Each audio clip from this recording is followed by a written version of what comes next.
Welcome to Mastering Your Money, 7 Smart Financial Strategies You Need to Know. 1. Start with a budget.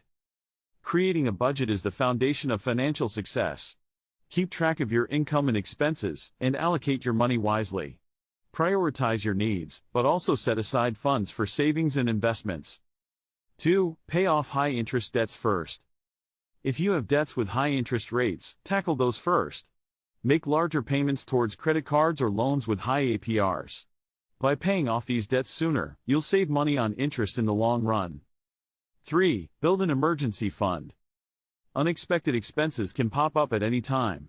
Establish an emergency fund to cover these unforeseen costs. Aim to save at least 3 to 6 months' worth of expenses in case of a financial emergency. 4. Automate your savings. Make saving effortless by automating it.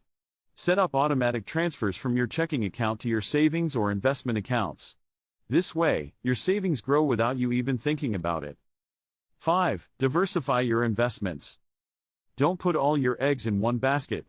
Diversify your investment portfolio across different assets like stocks, bonds, or mutual funds. This can help reduce risk and maximize potential returns. 6. Maximize retirement contributions.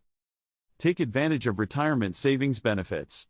Contribute the maximum amount allowed to your 401 or IRA. This way, you're not only saving for the future but also reducing your taxable income now. 7. Educate yourself financially. Stay informed about personal finance. Read books, follow financial experts, and attend seminars. The more knowledgeable you are, the better financial decisions you can make. Remember, mastering your money is an ongoing process. Implement these strategies and watch your financial well-being improve. Thanks for watching. Don't forget to subscribe to our channel for more tips and tricks to secure your financial future.